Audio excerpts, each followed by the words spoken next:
de l'État congolais, Monsieur le Président, Son Excellence Monsieur le Président Denis Sassou Nguesso. Ce que je peux lui dire, c'est juste les vivre merci. Un remerciement vraiment du fond du cœur. Vraiment merci pour tout ce qu'il a fait pour nous. Merci qu'il continue, qu'il ne s'arrête pas de nous, qu'il continue encore de faire, à donner de la chance aux autres qui n'ont pas eu cette chance-là. Vraiment, en tout cas, merci.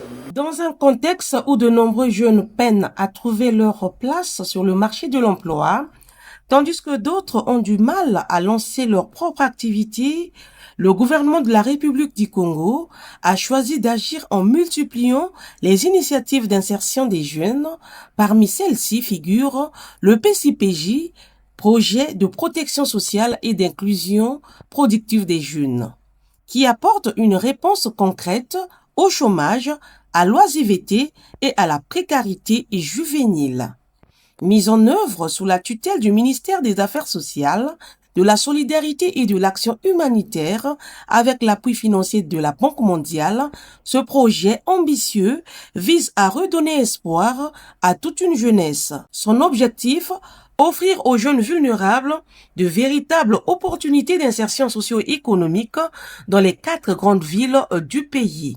2 grandes filières de formation sont proposées. L'auto-emploi qui concerne 40 000 jeunes avec pour ambition de stimuler l'entrepreneuriat local. L'apprentissage d'un métier destiné à 5 000 jeunes vulnérables avec un objectif de donner l'opportunité aux jeunes d'acquérir des compétences pratiques dans un domaine précis tout en les préparant à l'emploi ou à l'auto-emploi. Lancée officiellement le 19 mai 2025, la première cohorte des formations en apprentissage concerne 3100 jeunes, filles et garçons, parmi eux 2000 jeunes dont 1000 à Brazzaville, 1000 à Pointe-Noire, proviennent de la base de données du projet PDCE. Les autres, à Dolisie et Ouessou, ont été sélectionnés à l'issue d'une campagne de candidature organisée en octobre 2024.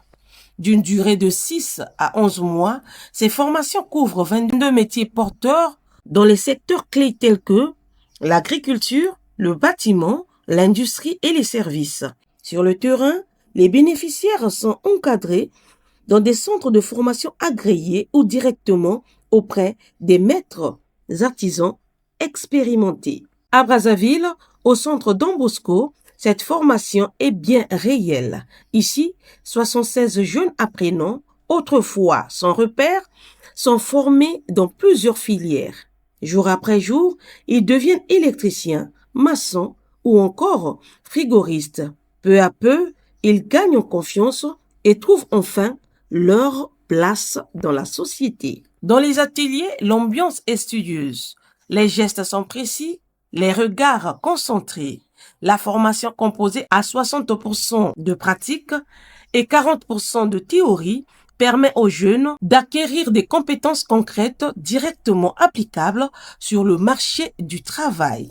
Nous avons un module de compétences que nous appelons entrepreneuriat, compétences de vie humaine, que nous appelons entrepreneuriat. Et là, nous avons commencé par apprendre aux jeunes comment il faut préparer un projet de vie professionnelle. Chacun d'entre eux a soumis un projet et nous avons aidé à intégrer ce projet et à pouvoir l'améliorer. Et quand ils sont allés en stage, c'était pour eux une façon de mettre à profit leur projet de vie et ils ont travaillé sur ce projet-là.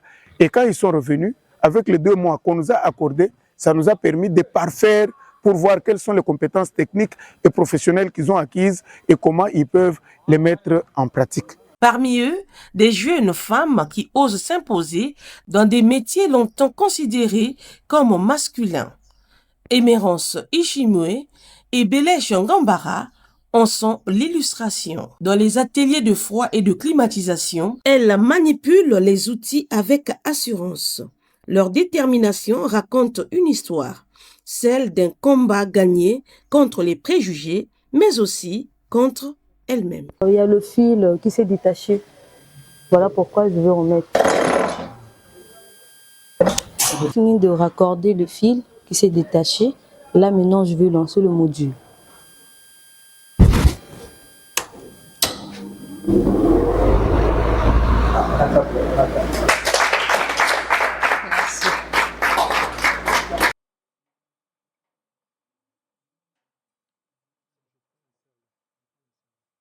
Ils sont en train d'ouvrir la vanne pour pincer le tournevis. Elles témoignent de leur parcours avec fierté et gratitude envers le gouvernement qui leur a offert une véritable seconde chance à travers le projet PCPJ. Le remerciement au chef d'État de la République. Merci pour tout parce que c'est pas facile. Le métier que nous sommes en train de faire en ce moment, beaucoup des gens, des jeunes pensent que non, ce sont des garçons qui peuvent le faire. En ce moment, avec la formation que j'ai eue à faire à Don Bosco, les 7 mois plus les 2 mois de stage, je suis capable d'affronter le monde professionnel. Au niveau de froid et climatisation, grâce au projet, je suis capable de le faire.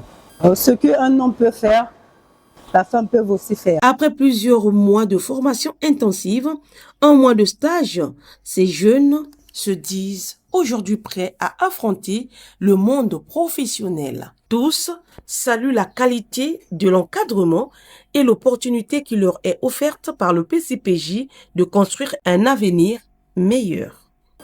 En tout cas, je suis vraiment reconnaissante à ce projet qui donne l'opportunité d'apprendre ce métier parce que moi-même, je ne saurais pas comment faire pour apprendre au moins quelque chose. Mais grâce à ce projet, je suis devenue une femme battante. Grâce à ce projet, je peux quand même faire quelque chose de ma vie. Au niveau de froid et climatisation, grâce au projet, je suis capable de le faire. Ce que le projet a à faire, quant à moi, c'est une grâce pour moi. Au-delà des compétences techniques, c'est une véritable transformation sociale qui s'opère. Elle a eu caressé. Donc, quand j'ai saisi l'opportunité, je me suis dit, donc, je ne peux pas laisser ça comme ça. Je dois vraiment saisir cette opportunité pour faire quelque chose, que je puisse être indépendante. Je remercie vraiment le projet parce que vous avez fait ce que même mon père ne pouvait pas me le faire parce qu'avant, je traînais seulement. Mais le projet a fait en sorte que je puisse être indépendante, ça me va vraiment.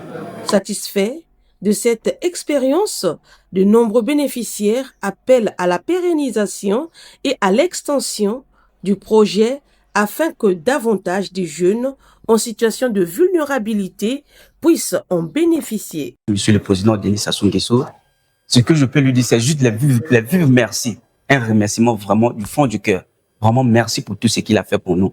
Merci qu'il continue, qu'il ne s'arrête pas de nous, qu'il continue encore de faire, à donner de la chance aux autres qui n'ont pas eu cette chance-là. Vraiment, en tout cas, merci. Pour le frère Rémi Kanko, directeur du centre Don Bosco, cette initiative est porteuse d'espoir et doit s'étendre dans d'autres localités pour prendre plus de jeunes. Ça n'arrive pas souvent que les jeunes vulnérables soient considérés. Et nous avons vu qu'avec ce projet, les jeunes sont considérés, sont valorisés. On leur a donné l'outil de travail, on leur a donné une formation et maintenant nos jeunes se sentent capables de pouvoir être utiles dans la société.